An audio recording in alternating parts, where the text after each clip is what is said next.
Welcome to the second Padres wrap of the season from me, at the very least. This is Dorian with Low Budget Sports. Just coming out here to talk about the Padres and the Brewers game tonight that was hosted, unfortunately, on Fox broadcast. I thought that kind of sucked. I don't like watching the Fox broadcast. I much prefer Don Orsillo, much prefer Mark Grant. When you show a kid waving his shirt around shirtless about 4 times on a podcast, I think that should probably, on a broadcast, that should probably get you on a list somewhere. And it's just weird. It's always awkward. They don't really know the teams. They don't really know the players all that well. It's much less of a personal touch, and it feels really forced. They're just going based off stats. They're reading off a stat. I could do that. Anybody out there could do that. I think it's a less personal approach to broadcasting. I think it's always fun when, the broadcasters know the players they're talking about. But we're going to move on from that because it's just the broadcast, just the way it is. MLB is going to do it every single year. We're going to have to listen to those two idiots. I mean, AJ Pierzynski is a proven MLB catcher. He was a good player. I don't even know who the other guy is, to be honest with you.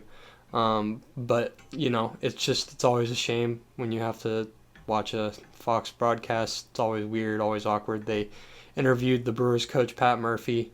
Probably one of the worst in-game interviews I've ever seen. It was really awkward. You could tell he didn't really want to do it. They rushed him off the mic and said they didn't want to put him in that situation. The runners were at first and second, and there was one out. And it was like the second inning of the game. I'm not sure what position they were putting him in.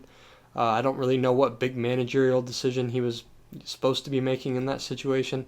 But clearly they felt as though that was a good time to sort of finish it and get, end the pain and suffering for everybody listening.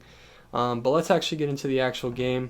I kind of really honestly booted this up and pretty early and 2 outs in the eighth, and I thought I was going to be making a real quick wrap. I thought it was going to be just kind of boosting the Padres and saying how good of a game it was and how well-rounded we looked and all that and blah, blah, blah. Well, the Padres always have this knack to make things interesting, and that's exactly what they did. It was 6-0. Kyle Higashioka hit a 2-run home run. Ha-Seong Kim hit a solo home run. And Jackson Merrill hit a 3-run home run. Potential Rookie of the Year. I think it's about time we start talking about it a little bit. His only competition is maybe Shota Imanaga, which I always thought that was kind of Bush League, that you're going to let a 30-year-old win Rookie of the Year in the MLB. I know he is technically a rookie, but that's really just a technicality. I feel like there's got to be a cutoff age, no matter how old you are and where you're coming from. There's got to be a cutoff age, like, 27, 26. I'd be fine if Yoshinobu Yamamoto won it. I don't think that's unfair. He's 25 years old. There are plenty of guys who make their debut at 25 years old. I don't think there's anything wrong with that. But when you're talking about a guy who's 30 years old, I don't know why he's allowed to win Rookie of the Year. I don't care what the competition is in other leagues. I don't care about any of that. I care that he's 30 years old and he is going to win quote-unquote Rookie of the Year. That doesn't really seem right to me. And that's fine. But I think we should start talking about Jackson Merrill possibly being a Rookie of the Year. I think even against Yamamoto has been fine. He hasn't really looked all that good against the Padres, but against everybody else, he's been pretty good. I think, honestly, at this point, I'm going to make the bold claim that it probably comes down to those two. There are some good players on the Royals. Kobe Mayo is good. He might come up. Paul Skeens is obviously a rookie. He's got a shot. That being said, I just kind of realized the stupidity of my statement. The Orioles are in the AL, so we, as a Padres fan, would not have to worry about that. So really your only competition is, in my opinion, Yoshinobu Yamamoto. Realistically, especially if Imanaga keeps pitching the way he did. I don't know, was that the night before last night or even last night? He got shelled pretty bad. His ERA is almost at 3 after it was under 1 for the first 2 months of the season. So I think we can realistically start talking about Jackson Merrill winning Rookie of the Year. He got on base every single time tonight. He had 3 hits and a walk. I thought he looked really good. He's looking better and better every single day, and that's really exciting for Padres fans because we just really don't seem to develop talent very well. We just kind of keep them until they're good enough to trade for a more established player from another team. And then we bring that player in and they do worse. That's like the cycle of the Padres. You get a good rookie. If they don't perform well right off the bat, you trade them. They go to another team, go nuts, and you take that established player and you make them worse. It happened with Juan Soto, happened with Josh Bell. We traded away a whole bunch of really good players to get rental pieces, essentially, and they both played worse than they did on their previous team, which would have been the Nationals. But anyway, back to the game. I thought the hitting looked decent. When you get all your runs from home runs, I think that is a little bit worrisome because, it's kind of one of those things where if you take away the runners on base, 3 home runs is only 3 runs. It's really kind of an all-encompassing swing when you hit a home run. It's all or nothing. There's either runners on base or there's not. If there's not runners on base, it's 1 run. 1 run is 1 run. Hardly any games are won or lost by 1 run. I don't think that's a reliable way to build your offense, even in this day and age. I think if we can keep this pace going, that's good, but I just don't really trust the Padres keeping that pace. I really don't. So I think we could probably stand to get a little bit more hitting involved with the home runs. But I'm not going to complain about it too much. Hitting home runs is fine. Runs are runs. Wins are wins. Unfortunately, what I'm going to have to talk about now is Johnny Brito completely self-imploding in the 9th inning for some odd reason. You come in with a 6-run lead and you give up 4 runs. Why? Why is that happening? I don't understand how much less pressure you need to perform well. Johnny Brito's kind of been bad. He's been bad this season. I don't really know how else to put it. He's been a bad pitcher. He only comes in, it seems like, in a mop-up role or just to eat some innings when the game's kind of out of reach either way, whether we're blowing them out or they're blowing us out. And seemingly 6-0 is sort of a blowout, especially when the whole game, we're talking the top of the ninth. If it's 6-0 in the top of the ninth, that is kind of a blowout. You're kind of blowing them out in all aspects of the game. Unless you give up a grand slam and it's 6-4 for some reason. I don't understand. I really don't. I don't know why we can't just, win a game confidently. There always has to be some added pressure at the end or something to worry about. Why can't we just dominate? I think a lot of Padres fans probably share that same sentiment. Why can't we just dominate a game? We had a chance here today. We had a chance to win 6-0, and everything looked good. Defense looked good. Pitching looked good. And then I'm going to go ahead and just say also, I think the ball was carrying a little bit out to left field. Because if you go back and watch the side view of that home run by Terang, that did not look like a home run swing or contact at all. It was 95 miles per hour off the bat, which isn't bad. I don't know how that left. Also, the home run Higashioka hit seemed like it carried pretty far for what was solid contact, but not that solid contact to where it should have been in the second deck. Same thing with the Kim home run. I think a lot of people probably thought that was a routine fly ball to the left or the warning track, but it ended up going out, which I'm not going to complain about, but I'm just throwing it out there. The ball was carrying a little bit. Merrill's home run, I think it would have been a home run regardless, but I do think there was some extra carry on that ball as well. I think the ball was just carrying today.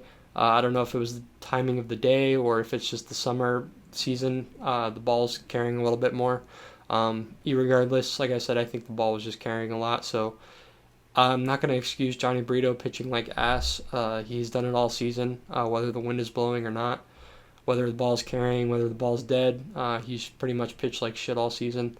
Not a big fan of him. I think he's probably one of the weaker pieces we got in the Soto deal. Even considering Higashioka actually had a good game today. He threw out Terang twice on the bases. That's pretty good. He was not playing around with that shit, man. Everybody's favorite HR manager, Kyle Higashioka, had a pretty good game. He went deep. Dude's going to end the year with probably 10 or 11, maybe even 12 home runs. He's a solid defensive catcher. I think he's a better option than Campusano. Overall, yeah, I mean the game today, I'm not gonna lie, it was pretty boring. Not boring in the sense that, like we didn't play well or anything. Just sort of boring in the sense that every single run was created by a home run. That's interesting for about 2% of the time, and the rest of the game it's just ground outs and fly balls and strikeouts. Not the most entertaining. Home runs are always fun to watch, but 3 home runs isn't anything crazy. Uh, like I said, I'm always going to be happy when we win a game. What I'm a little bit concerned about is our ability to carry it over. Are we going to lose 4 games in a row now? Are we going to lose 6 games in a row now? That puts us a game over 500, and for the Padres, that's like a death sentence. It seems like every time we have a comfortable lead or a comfortable record, it seems like we decide to play down the competition. I don't know why it's like that. We start to rest on our laurels a little bit. We start to get a little bit complacent. You play a bad team, you play a bad game. You play a good team, you play a good game. It seems like something we've done all season, and it's worrisome. I think it bodes well if we make the playoffs, but you have to make the playoffs first. Because if you play up to competition, the competition in the playoffs is only going to be the most elite of a competition. So it bodes well for the playoffs, but you have to get there first. So Randy Vasquez is not a MLB starter. He's not. He's a fill-in guy for all the injuries we have right now. I think even Glenn Otto, who's been on the disabled list the whole season, is probably a better option than Randy Vasquez at the moment. I think Adam Mazur is even a better potential fifth piece in the rotation. Randy Vasquez is starting out of necessity. He gives up a hit every single inning, and I don't mean that from a perspective of watching. I mean that from a statistical perspective. He gives up a hit every single inning, or a walk. There's always 1 or 2 base runners on every inning he pitches. It's really just a stressful way to watch a baseball game. I don't think he's a viable fifth starter. I really don't. Again, had to watch that shitty Fox broadcast. That's always bad. Just listening to 2 just dipshits talk about 2 teams that they don't really know anything about. Hopefully we can get back to, our regular guys tomorrow, and I'll have more fun. And that's pretty much all I have to say about today's game. Actually, I'm going to throw one more thing in here. Profar and Tatis did not play today. I didn't really, of course, because we had to listen to the Fox broadcast, we didn't really get any real information about what's going on with them. I'm assuming Tatis didn't break or hurt anything too bad, because I have a feeling that would have been big news. I don't know if he'll be playing tomorrow. I don't know if he'll be playing anytime soon. But Profar probably will be back pretty soon. He's been dealing with the knee thing all year. Probably just a rest day out of precaution for him. And, 6-4, W. Nothing to really say much about here other than congratulations. You're above 500 again for now. We'll see what happens going forward. I liked the watching. I thought it was a good game. Thought we played well. The bottom of the ninth, or top of the ninth, don't really want to talk about that too much. Already did. Had to bring Robert Suarez in. Probably didn't have to. Is what it is. Thank you guys for listening. Have a good night. Talk to you tomorrow. Also, I just wanted to throw in the part where I said Kobe Mayo. Kobe Mayo hasn't played a single game in the MLB this year, so it'd be a pretty hot take to even call him the rookie of the year in the AL. The person I meant to say was Colton Cowser, but he has cooled off a little bit. Again, not that it matters. He is in the AL. Just wanted to correct that because Kobe Mayo was super random, and I'm not sure why I said that. I use him in MLB The Show a lot, franchise mode, so maybe I just have a soft spot for him, but he's not going to win AL Rookie of the Year, at least not this year. Colton Cowser and Jordan Westburg have been pretty good for the Orioles, but yeah, we don't have to worry about either of them. Thanks for listening, guys. Have a good night.